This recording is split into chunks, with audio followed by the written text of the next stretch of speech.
Bonjour à toutes et à tous. Je suis ravie d'animer ce moment d'échange autour d'un thème dont il a beaucoup été question cette année, la pratique sportive, une question de santé publique. Vous le savez sans doute, le manque d'activité physique et la sédentarité ont des effets très délétères sur notre santé.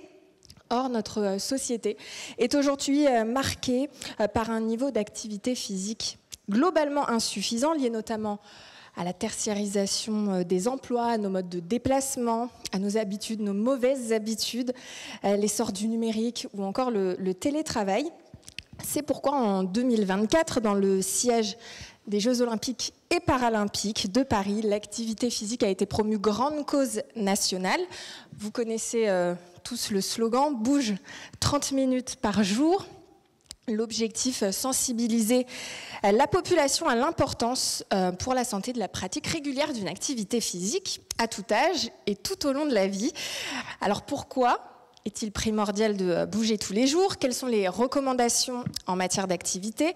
Et surtout, y a-t-il un héritage post-Paris 2024? C'est pour répondre à toutes ces questions que je salue nos 5 invités.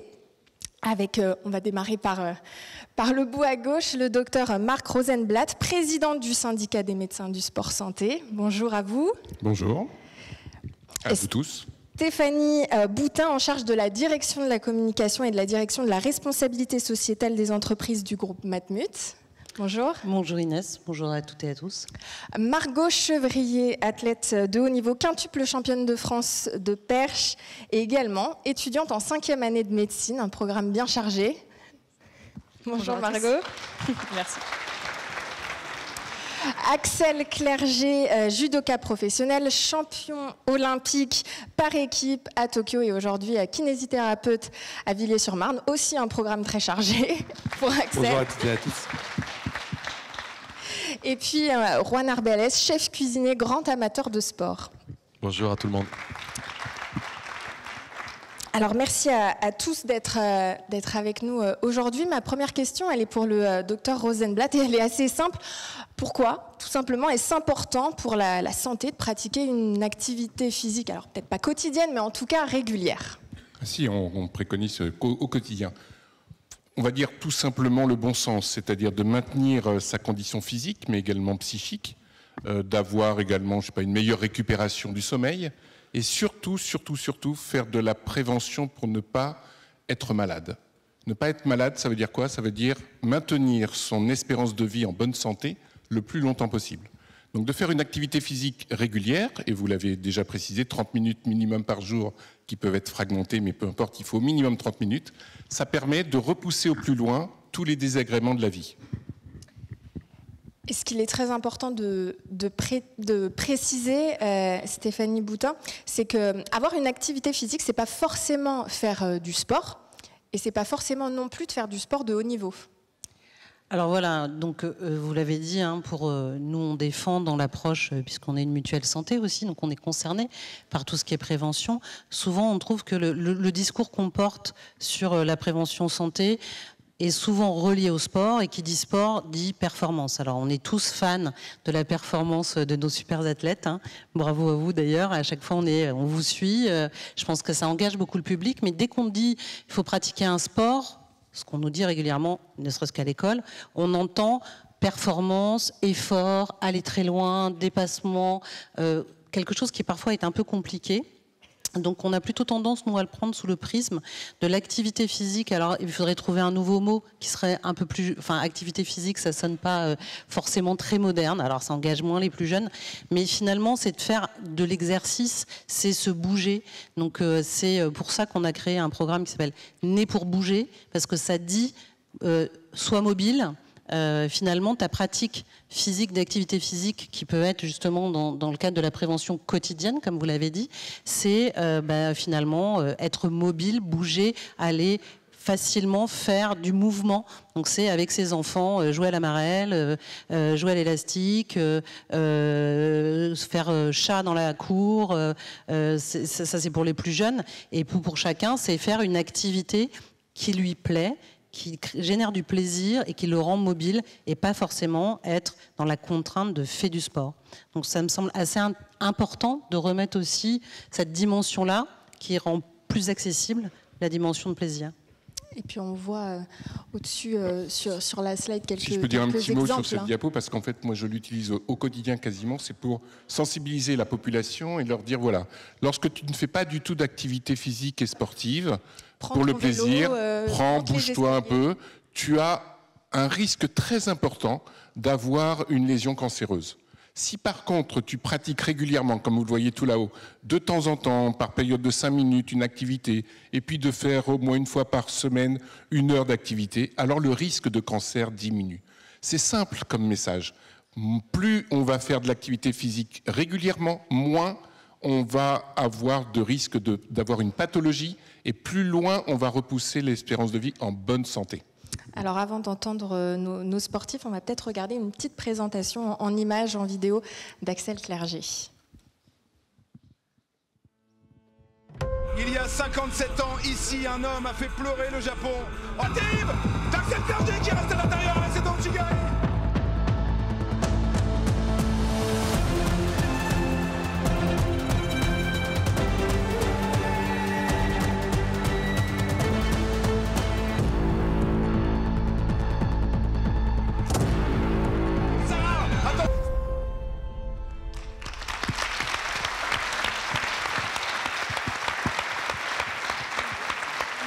On ne s'en lasse pas, Axel. On entend, il y a une phrase très importante à la fin de cette petite présentation, c'est merci à tous les clubs. Vous aussi, vous avez commencé dans un club, on l'a évoqué, on n'est pas obligé de faire du sport pour avoir une activité physique, mais c'est quand même pas mal. C'est pas mal, effectivement. La vie associative, pour moi, elle est hyper importante. Elle permet, on le sait à l'heure actuelle, une mixité sociale. Du vivre ensemble, et ça j'essaie vraiment de le mettre en avant. Mon père est prof de judo, donc c'était assez simple pour moi d'aller dans un club, mais j'ai pu découvrir tous les avantages d'un club où il y a vraiment vivre avec des gens de niveaux sociaux complètement différents, et ça c'est rare dans la société à l'heure actuelle. On en a besoin, je pense. Alors ça c'est la partie mixité et ce que ça peut apporter dans le sport, et puis après vraiment j'ai appris à me connaître personnellement au niveau du physique et au niveau mental. Et voilà, pour une petite histoire, j'étais quand même tout maigre et pas fait du tout pour le niveau à l'époque. J'ai fini par faire 100 kilos et réussir à faire une finale olympique. Donc le sport apporte beaucoup et m'a permis aussi vraiment d'évoluer dans ma tête, d'apprendre à me connaître. Et donc c'est tous les bienfaits du sport. Il y a la dopamine, il y a ces choses ça nous apporte pour pouvoir bien dormir, pour pouvoir se sentir bien. Il y a une bonne chose, ça nous apporte aussi cette mixité sociale et ça nous apporte surtout cette évolution mentale aussi, je pense. Margot, vous aussi, vous avez débuté dans un club. Quelle est votre histoire ? Moi, je trouve que c'est vrai que c'est très important parce que, en fait, c'est tellement important le club que j'ai signé ma première licence à Nice en 2012 et j'ai déménagé l'année dernière à Bordeaux. Et je suis toujours licenciée à Nice parce que c'est des clubs formateurs, parce qu'au-delà de toute l'équipe et des bénévoles qui nous entourent en fait depuis tout petit et quel que soit le niveau, parce que c'est ça qui est important, c'est que quand on est à très haut niveau, c'est assez facile de nous entourer. Quand on est nul ou tout jeune, qu'on est dissipé, qu'on n'a pas encore eu cet apprentissage de la vie par le sport et que donc on est très pénible, il y a quand même tous ces bénévoles et donc c'est un peu entre guillemets un service rendu. Et puis parce que finalement c'est aussi la famille. Enfin, le club c'est tous les jours à l'entraînement, c'est apprendre l'assiduité, apprendre à gérer les échecs, apprendre à gérer aussi les succès, parce qu'il ne faut pas non plus prendre le melon, et ça c'est assez important. Et donc finalement, c'est comme le disait Axel, c'est une façon de s'exprimer quand on est peut-être un peu plus timide, c'est une façon de se canaliser quand on est un peu plus extraverti, c'est une façon d'apprendre, comme je disais, l'échec, la réussite, de tous les jours venir à la même heure, et ça quel que soit le niveau. Parce qu'après le niveau, c'est on va dire un peu la récompense pour certains, bien que des fois ce soit aussi la partie difficile, mais à la base, quand on a commencé, on était, je pense, tous pas des champions olympiques, ou en tout cas pas exceptionnels. On était gamins et on voulait juste se dépenser, donc c'est ce qui nous a fait rester. Je pense que c'est cet esprit famille, mixité, apprentissage aussi, et de pouvoir se défouler, rentrer chez soi en se sentant bien, et je pense que c'est ce qui nous fait rester à la fin. C'est qu'on a la passion, ça c'est sûr, et on a aussi on se sent bien, clairement. Moi, les effets dans 50 ans du sport sur ma santé, je les verrai plus tard. Pour l'instant, c'est pas ça qui me fait rester. C'est le fait que j'aime ce que je fais et que, quels que soient les résultats, c'est ma passion. Et je pense que c'est ça qui est important pour mettre les gens au sport ou à l'activité et les faire y rester finalement. Il ne faut pas que des champions olympiques. Il y a tellement de sports que vous pouvez forcément trouver ce qui vous plaît. Un sport terrestre, un sport de natation, un sport un sport individuel. Enfin, voilà, il y a tellement de choses que chacun pourra y trouver. Ça peut être, certains vont être sur l'intensité avec le crossfit, d'autres vont être sur du yoga. Il y en a pour tout le monde. Donc trouvez ce qui vous plaît et vous y arriverez à un moment. Et ce qui fait rester, c'est l'éducateur sportif. J'ai regardé hier soir, il y a 8000 sports ou activités ou jeux sportifs. Donc je pense que 8000, on a le moyen de trouver quelque chose qui nous plaît. Ouais. Juan, on est assis entre non-sportifs de haut niveau après les avoir entendus. Mais il en faut aussi des amateurs de sport. Vous, quelle place a le sport dans votre vie? Est-ce que c'est un bien-être physique, mental, les deux, mon capitaine?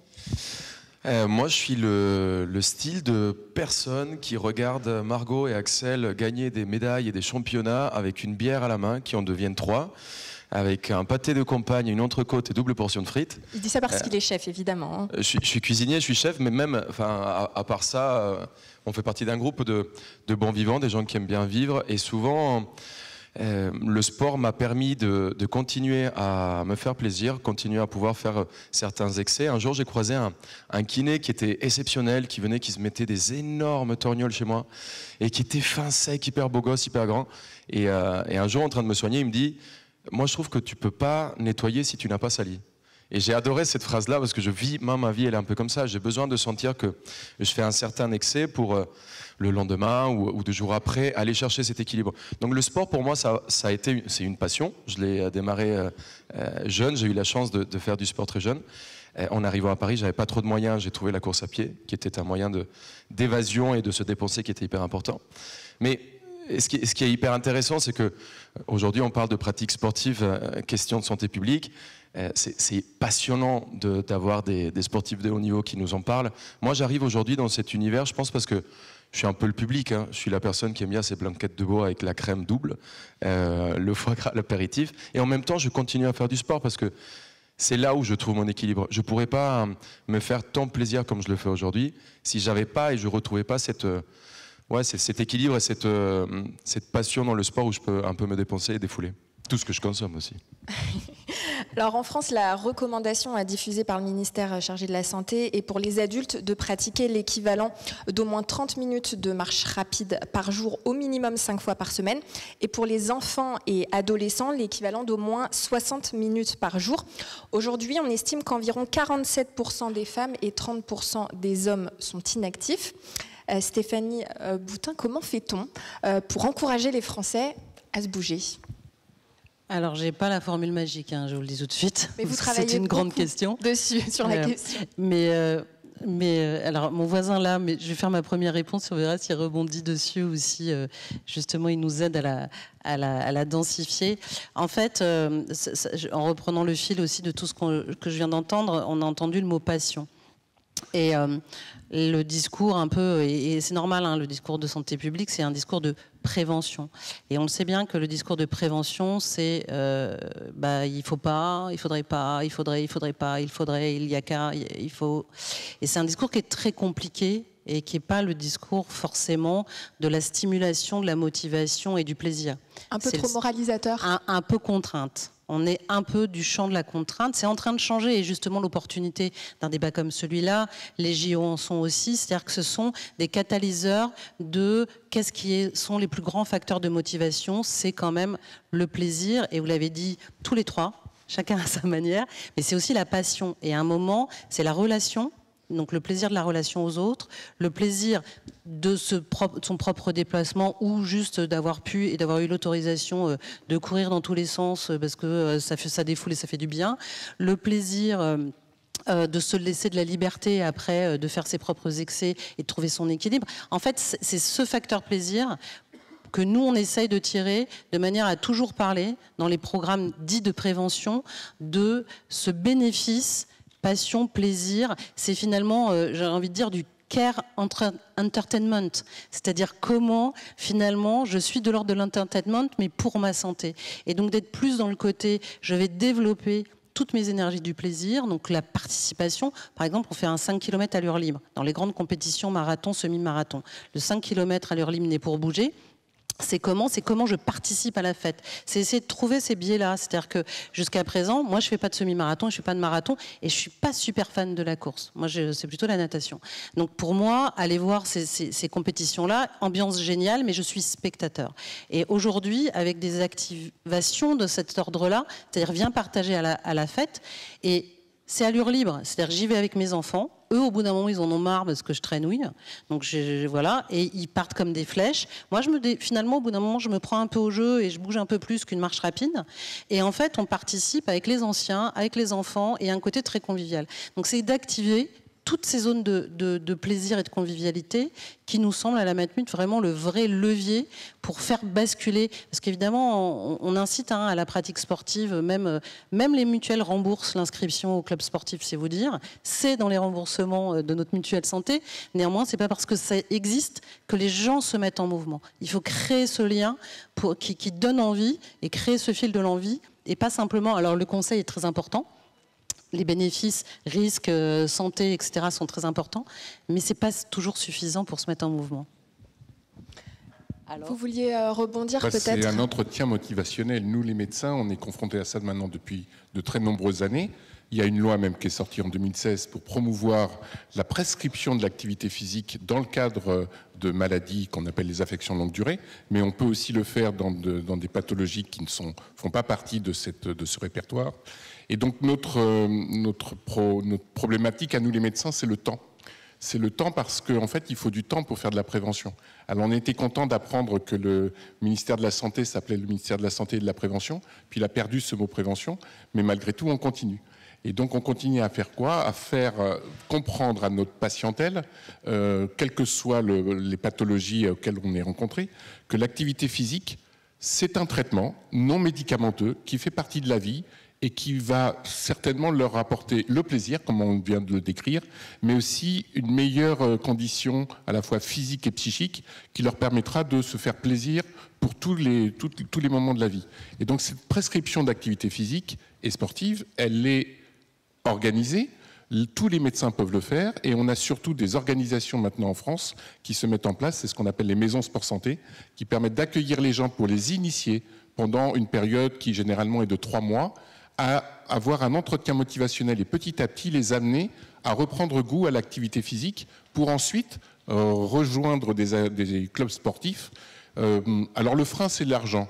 Mais de nombreuses complémentaires santé, de nombreuses mutuelles maintenant commencent à accompagner ces personnes pour justement limiter ce frein. Nous, bien sûr. Parce que malheureusement, nos parlementaires ont décidé en décembre dernier que l'assurance maladie ne participerait pas à ce projet-là pour toutes les pathologies. Alors, on se tourne vers vous, les complémentaires, pour savoir si vous nous accompagnez, et il y en a un très grand nombre qui le font, pour justement accompagner tout le monde, toute la population et notamment les jeunes, les enfants et les adolescents, parce que c'est vraiment un gros problème de santé publique, l'obésité, les écrans, ça va à la catastrophe si on s'en occupe pas.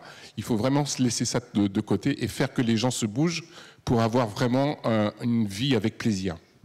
Et si je me peux une toute petite incise, les éducateurs sportifs sont en train aussi de se mettre en mouvement, c'est-à-dire ont la volonté d'accompagner également ce mouvement de sport santé, sport sur ordonnance, et on le voit que dans les clubs, c'est eux-mêmes qui vont chercher les financements, ils viennent nous voir, puisqu'on devient mécène de ces environnements-là, pour qu'on les aide à monter justement dans la structure sportive, quelle que soit la structure sportive, une allocation de ressources pour accompagner justement ces personnes dans une recherche de mieux-être, dans une thérapeutique, je ne sais pas comment on peut dire, je ne peux pas parler à votre place. Si on prend un exemple le plus fréquent, le diabète de type 2, qui est vraiment la pathologie la plus fréquemment rencontrée en France, qui est la dépense la plus importante de notre système d'assurance maladie, lorsqu'on met ces gens-là à l'activité physique, qui n'est pas sportive, pas d'esprit de compétition, le plaisir de se bouger, eh bien, une grande majorité d'entre eux n'ont plus ce diabète de type 2. On les sort de la maladie, ils ne prennent plus de médicaments.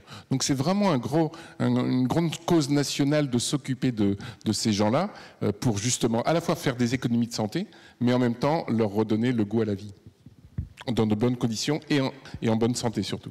Axel, peut-être que vous voulez rebondir sur cette question des maisons de sport santé, puisque Margot aussi, peut-être éventuellement, vous faites des études de médecine en parallèle de votre carrière de sportif de haut niveau, mais vous travaillez notamment en tant que kiné dans ce type de dispositif. Je suis au centre de rééducation de Villiers-sur-Marne. Effectivement, on a créé une maison sport santé. On a eu le label récemment et on voit ça. Enfin, moi, ça m'attriste. En réalité, qu'on en est à prescrire du sport sur ordonnance pour que les gens aillent mieux. Il faudrait que les gens le prennent d'eux-mêmes et qu'ils y pensent. Mais par contre, on voit les effets. Et moi, j'ai régulièrement des groupes. J'étais notamment il n'y a pas longtemps sur une initiation judo avec eux pour leur montrer ce que ça pouvait leur apporter. Et on revient sur ce mélange.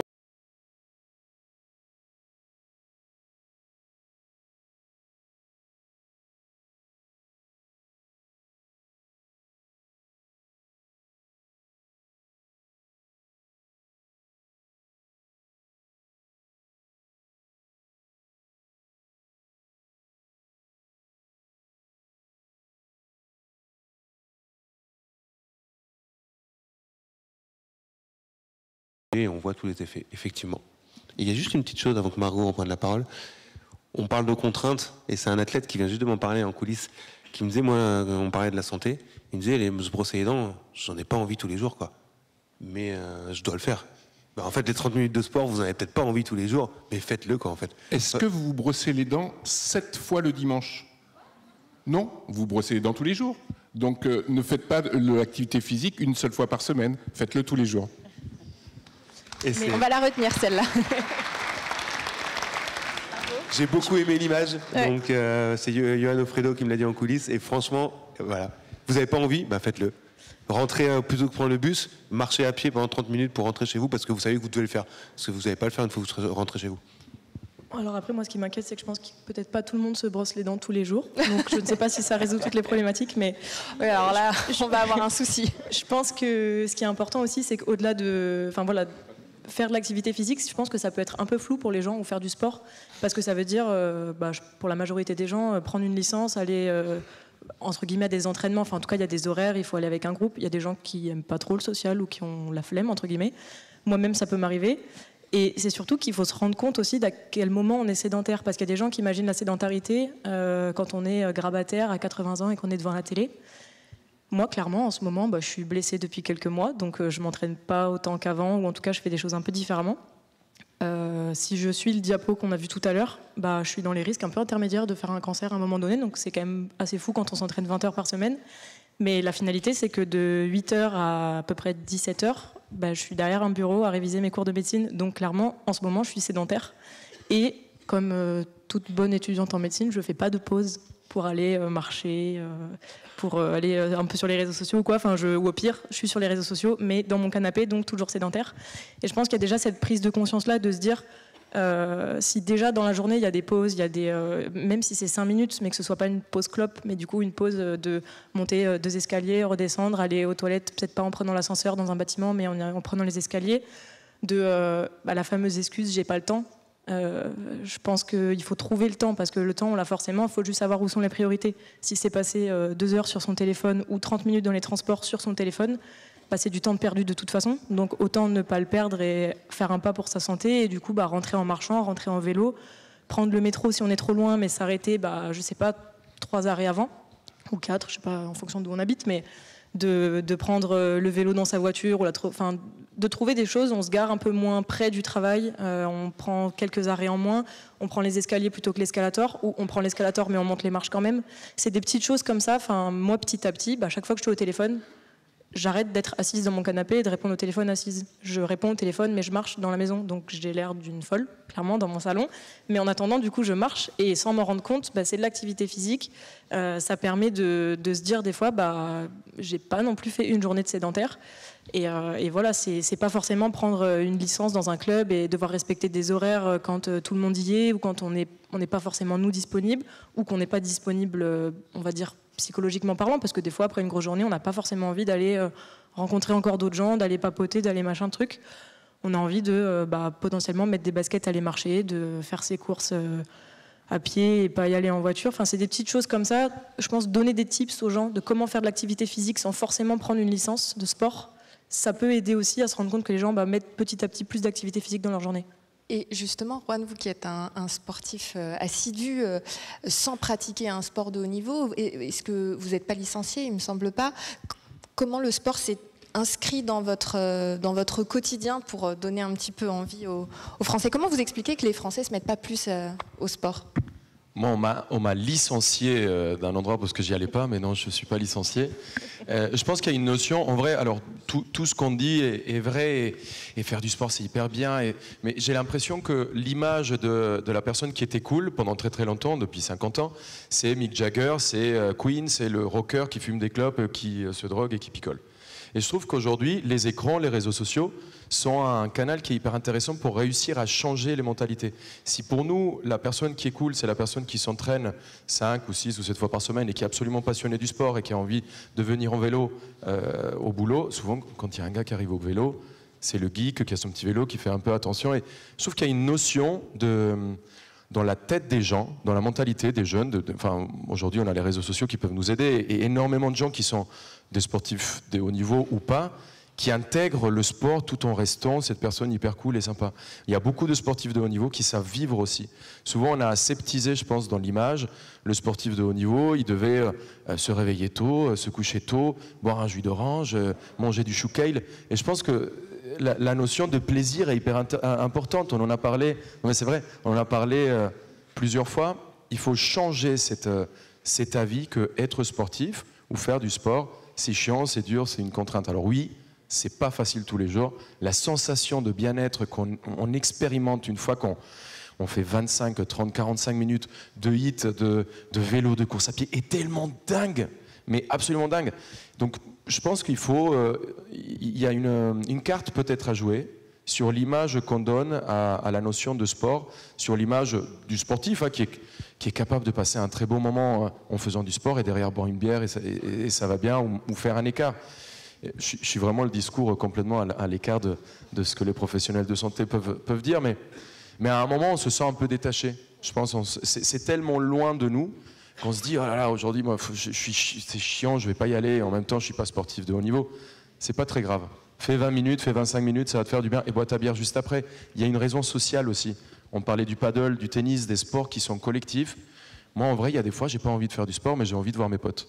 Et juste le fait d'aller jouer un squash avec un copain, juste le fait d'aller faire un paddle, faire du sport en extérieur, c'est des raisons de motivation qui peuvent permettre aussi de faire bouger un peu les gens autour de nous.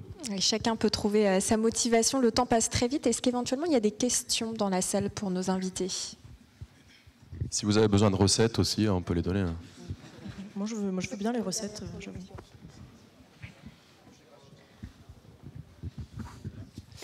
Mesdames, Messieurs, bonjour. J'ai une question par rapport, donc on en parlait tout à l'heure, on a beaucoup parlé des maisons de sport santé, des établissements spécifiques pour adapter la pratique sportive. Aujourd'hui, il y a un grand manque, c'est la promotion du sport santé dans les clubs sportifs par les éducateurs sportifs, parce qu'il y a des problèmes de maillage territorial et de moyens.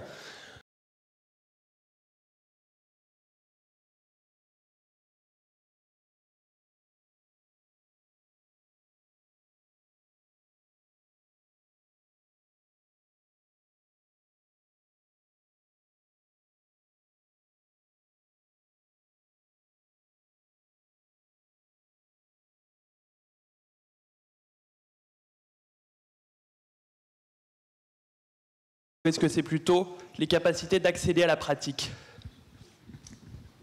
Qui souhaite répondre, le docteur? Moi, je peux peut-être répondre parce que j'ai une double casquette. Je fais partie aussi de la Société française du sport santé. Et donc, l'idée, c'est en fait d'agir dans tous les domaines, c'est-à-dire de faire de la formation pour que les éducateurs sportifs qui sont issus des fédérations sportives, avec l'aide du comité olympique, puissent se former à la prise en charge des gens qui veulent pratiquer une activité physique, pas forcément sportive, mais dans le cadre de pathologie ou même sans pathologie, donc de les remettre à l'activité physique par l'intermédiaire de clubs sportifs. Et puis, surtout aussi dans le domaine du handicap. On a fait pour la première fois, le lendemain de la cérémonie de clôture des Jeux paralympiques, un grand congrès à l'UNESCO sur le handicapacité, c'est-à-dire de mettre en avant le positif des gens qui sont en situation de handicap et par le sport et le travail, de les mettre en inclusion dans notre société comme tout à chacun. Donc toutes ces choses-là se développent. La plupart des grandes fédérations et des fédérations sportives qui sont issues du comité olympique français forment des jeunes éducateurs dans les clubs sportifs. Et si je vous ai parlé de la Société française de sport santé, c'est parce qu'en fait, on pense un jour, peut-être un petit peu comme les restaurants ou comme les hôtels, donner des étoiles et dire voilà, ce club-là, il est à 5 étoiles parce qu'il accueille tout le monde et il peut aussi vous prendre en charge pour vous remettre dans l'activité physique et ensuite vous serez libre soit de continuer dans le club, soit de continuer individuellement. Au contraire, ceux qui n'en ont pas et qui n'ont pas pensé à prendre en charge des gens autre que de la compétition, ceux-là, on leur mettra peut-être une seule petite étoile en leur disant non, vous ne pensez pas à tout le monde. Et il faut aussi que les fédérations et les clubs soient moteurs dans... Alors c'est moteur. Franchement, toutes les fédérations s'y mettent parce qu'ils savent d'une part que ça leur ramène des licenciés dans leur fédération et donc des subventions du ministère. Et le ministère est à fond là-dedans aussi, bien sûr.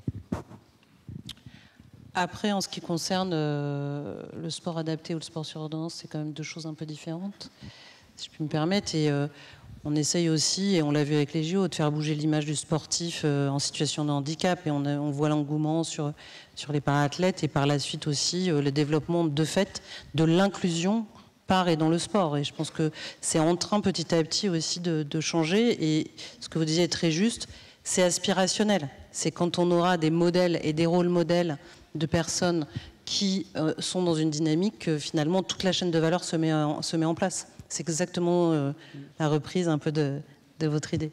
Je pense aussi qu'il faut que ça vienne aux gens. Et voilà, on parlait de formation tout à l'heure, il faut que ça soit dans les écoles. Enfin, pour moi, c'est une catastrophe. Moi qui voyage avec Margot, on voyage beaucoup à l'étranger. Les gamins à l'étranger, ils font des roues, des saltos. Nous, alors qu'en France, ils sont incapables de faire une roulade. Je fais beaucoup de stages à droite à gauche dans toute la France. Les gamins, on galère à faire une roulade. Alors que dans les autres pays, c'est les pays de l'Asie de l'Ouest, ça n'a rien à voir. En France, on interdit même de courir dans la cour. Oui. Ouais. Et puis en France, on a enlevé, il n'y a pas très longtemps, quelques heures de PS dans la semaine. Oui, il y a ça a fait l'actualité. Alors qu'on est à 2 ou 3 mois de la fin des Jeux Olympiques en France. Donc c'est que l'héritage des Jeux, il n'est peut-être pas resté très très longtemps. Justement, votre regard par rapport à ça, c'est vrai qu'on avait tous beaucoup d'ambition après ces Jeux à la maison. Est-ce que vous pensez que l'héritage commence à couler? Alors l'héritage, je pense que c'est surtout aux politiques de le faire et de le mettre en place, de donner la possibilité. Moi, je pense que ça doit venir. Nous, avec Margot, par exemple, on fait maximum pour être des rôles modèles, comme on l'a dit avant. Mais je pense que ça doit venir dans 2 domaines, l'école et l'entreprise. Il faut donner la possibilité aux gens de faire du sport à l'école. Les gamins, ils sont quand même... Je crois que la moyenne, c'est 1 minute de plus aux 600 mètres qu'il y a quelques dizaines d'années. C'est une catastrophe. 1 minute de plus aux 600 mètres. C'est incroyable. Et je pense que c'est vraiment important qu'on aille à l'école. Les professeurs ne sont pas, les éducateurs ne sont pas formés à ça. Donc il faut donner les moyens. Et après, dans l'entreprise, ça permet aussi aux gens de dégager du temps. Et l'entreprise y gagnera. Ça paraît aberrant, comme ça dit. Mais effectivement, les gens seront mieux. Il y aura un meilleur état d'esprit d'équipe, ça c'est sûr. Et en plus, il y aura moins d'arrêt de travail. Ça c'est prouvé. Donc du coup, moi en tant que kiné, on fait des choses qui sont très simples. On fait juste bouger les gens. Donc rebouger un petit peu, ça vous fera du bien. Et pour répondre à Juan, on voit aussi des biens les sportifs, je vous rassure. Oui. Est-ce qu'il y avait d'autres questions? C'est pour ça que tu m'inspires depuis toujours. Oui. Est-ce qu'il y a des dangers à la pratique excessive d'un sport? Moi, je pense qu'en ce moment, je peux en parler, parce que pour moi, le sport n'a pas été hyper bon pour ma santé.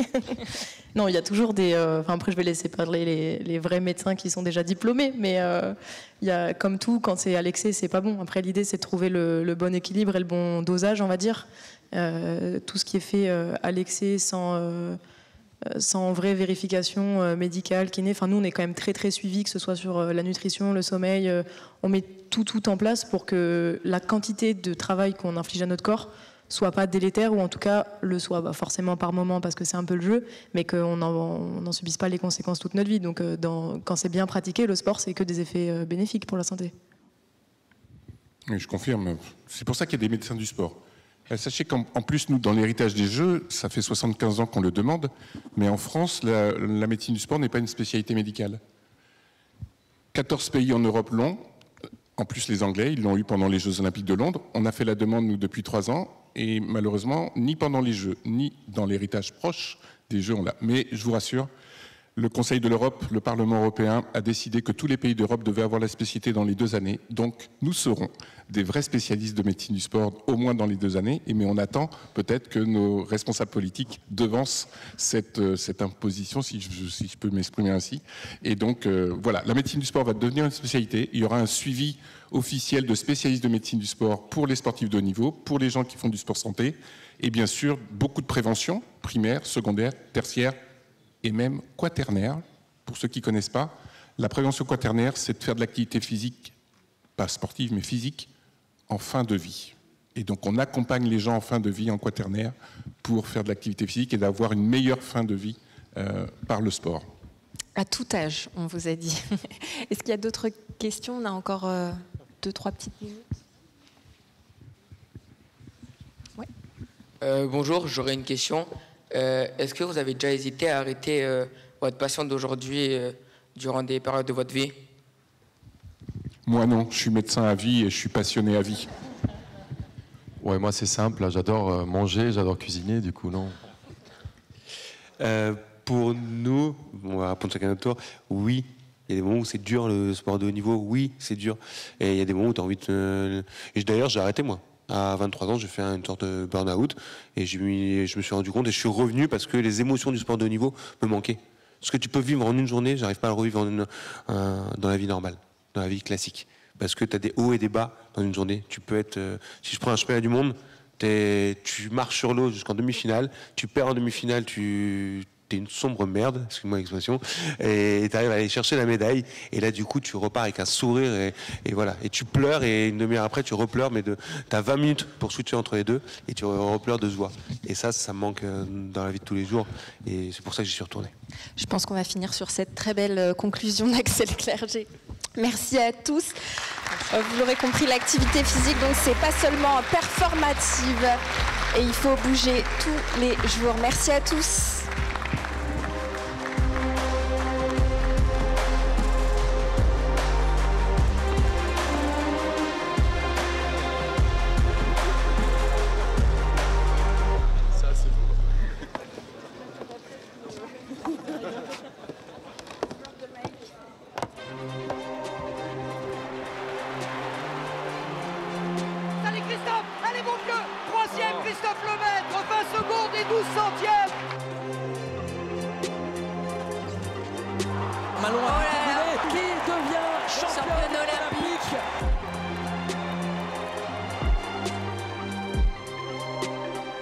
Attendu, il a répondu présent, c'est dingue ce qu'il a fait. Il a été très fort. Ça y est, Jules Ripstein qui va offrir à l'équipe de France de paratriathlon. On va vous laisser le temps pour ceux qui arrivent de s'installer et puis pour les autres de pouvoir aller profiter d'autres tables rondes, d'autres activités dans cette maison de la radio. On va marquer une très courte pause. Et on est de retour dans moins de 3 minutes pour la prochaine table ronde qui s'intéressera aux Paralympiques, aux parasportifs avec des performances toujours plus folles. Et on verra jusqu'à quel point on peut continuer à améliorer les performances. Il y aura une table ronde sur l'inégalité salariale également entre sportives et sportifs. Est-ce que c'est l'impossible quête de cette parité salariale? Et puis s'il y a déjà des candidats pour l'atelier Cécifoot, restez bien. On recherchera des volontaires tout à l'heure pour s'essayer au Cécifoot. A tout de suite dans moins de 3 minutes pour la prochaine table ronde, donc profitez-en pour marquer cette micro-pause.